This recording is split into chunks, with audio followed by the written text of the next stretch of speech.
All right, man, peace. You know, brothers, life is a lot like the stock market.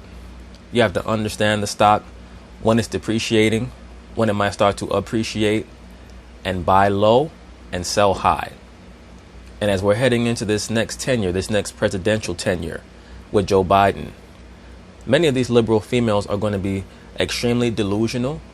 You're also going to notice that they're going to get very lonely. And when they become lonely, they start to make themselves more available. Basically, their stock is going to drop because of their conduct over the course of the next 4 years, which is going to lead them to becoming more desperate. So there are going to be many opportunities for brothers out here to bag chicks that you might think you would never have had the opportunity to bag. And it's going to be because of the depression that they're going to be feeling due to the energy surrounding the new president and vice president that they're going to embrace. And it's going to be a very toxic energy, which is going to lead to people not wanting to be around them. And in response to that, they're going to become much more desperate to get a man. So your job as a man is to not fall for the okie doke, to get what you need based on the caliber of the woman, and always focus on what should be the next step of evolution for you as an individual. I'm saying all this because as I watch this show, this Carrie Champion and Jamel Hill show, Carrie Champion very clearly is desperate as fuck for a man, or at least for some dick. And we're going to see that over the course of this video, that basically she's using the TV show to put forth overtures towards men that she would like to get her back blown out by. She's going to claim that she wants to be in a relationship. She really doesn't. Most of these females don't really want to be in a relationship. They really just want a quote-unquote situationship or a fun ride. But pay very close attention to how desperate she is. So anyway, they're going to talk about it. I'm going to chime in. All right, on a much lighter note, let's turn to Smokey Robinson of all people. All right, thanks to Cameo, the app that lets you purchase shout-outs from celebrities, Smokey provided a priceless, one-of-a-kind message to commemorate a very famous Jewish holiday. Okay. I was contacted by your sons, Jeff and Jared, and they wanted me to wish you happy Chanukah. I have no idea what Chanukah is. Well, Chanukah is one of the spellings for Hanukkah, or the Feast of Dedication. As most of you brothers who are in the knowledge, you know that already. But unfortunately, Smokey does not know that there are different ways that that word is spelled. So he said Chanukah. Did you read? But happy Chanukah, because they said so. Anyway, God bless you, babe, and enjoy Chanukah. Get your Uncle Smokey. Get your Uncle Smokey. First of all, let me just say to get that something. Smokey, you fine. Hey, brothers, you see that?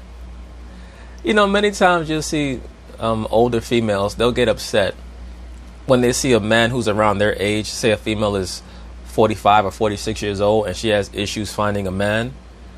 And she'll come across a man who's in her age range that she finds very attractive. He might be 48 or 49. And he's with a female who's 26 or 27. They get upset by that. Why is that? Because for some strange reason, the modern day female believes that there should be age groupings to couplings when life has never been that way. Society has never been that way ever. Until the last 20 or 30 years or so, when women decided that they were going to start creating their own rules for relationships. But as we can see here, it's in the nature of the woman to be attracted to an older man. Carrie Champion is in her 40s. Smokey Robinson, I believe, is in his 70s.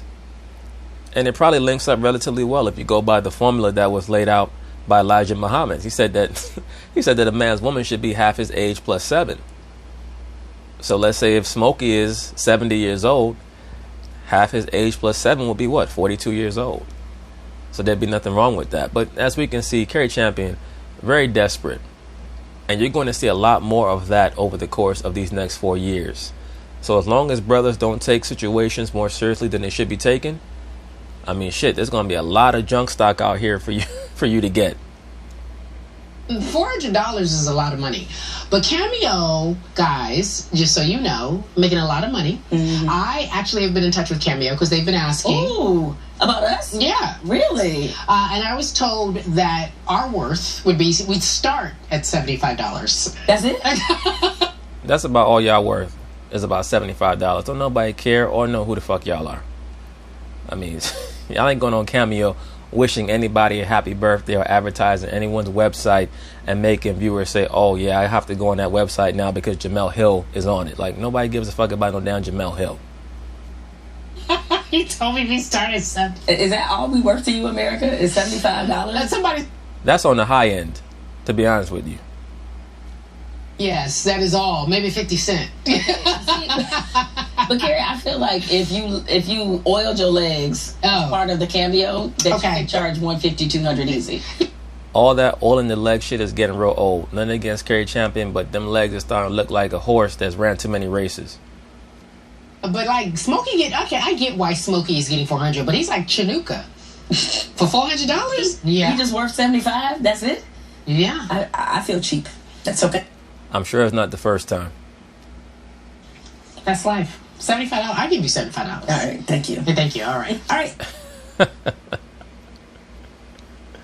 So, brothers, now we're going to jump ahead to later in this episode.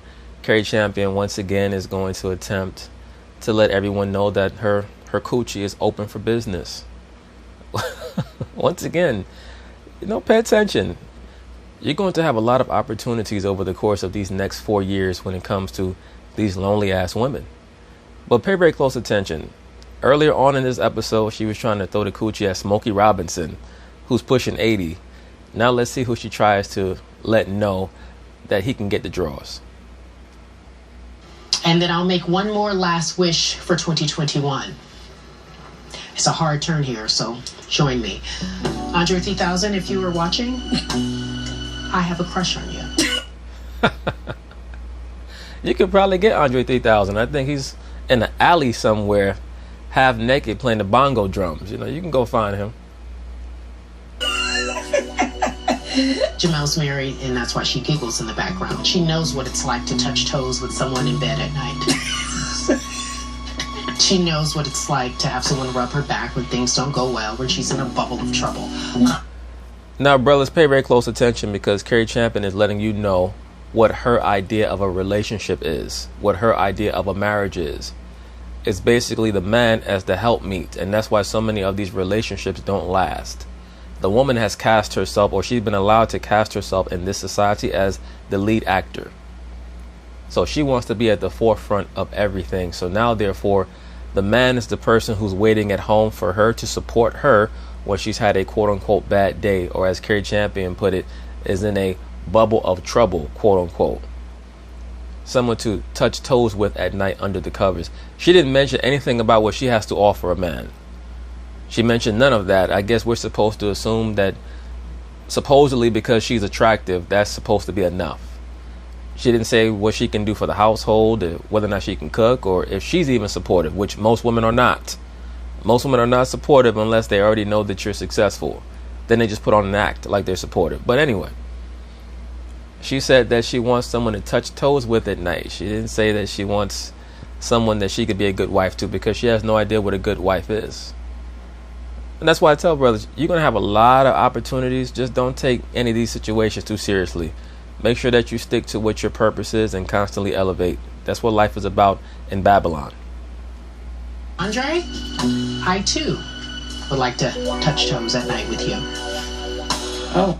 No, you want to curl toes at night with your horny ass. Wow. If you're single. Please, you don't give a fuck if that man is single. That's another big lie that these women tell. They could care less if you have a female or not, until they want the situation to become more serious, and they want to know if they're the lead female or the only female. If a woman has a crush on you, she does not care whether or not you have a woman already. My wish for 2021. That sound you heard was Chris Evans's heart just breaking in half. It's over. I'm rolling with him. Now, the reason why Jemele Hill brought up Chris Evans, and I'm sure most of you brothers know who that is, that's the actor who plays Captain America. The Caucasian actor, by the way, who plays Captain America. The reason why Jemele Hill brought him up is because Carrie Champion was lusting over him in another episode. There was a situation that occurred, a scripted situation that occurred a couple of months ago, where Chris Evans had a penis pic in his Instagram live story. And supposedly, all the women were drawn to the penis pic, and Carrie Champion started talking about it and so on and so forth. But now she's already moved on to Smokey Robinson and Andre 3000, which is pretty much symptomatic of why these relationships are so tenuous. The woman wants to jump from person to person based on her whims. But I just found, some of the little components of this episode, borderline comedic, but also revelatory. You're on to another one. Okay, I'm on to another one. You have Andre 3000. I echo. But anyway, brothers, that's basically it on that. As we can see, Jamel Hill said, you're on to another one. She already knows Carrie Champion's issues. Jamel Hill had the same issues until she finally settled down with the gym trainer, or the hell he is, the person who's just her helpmeet.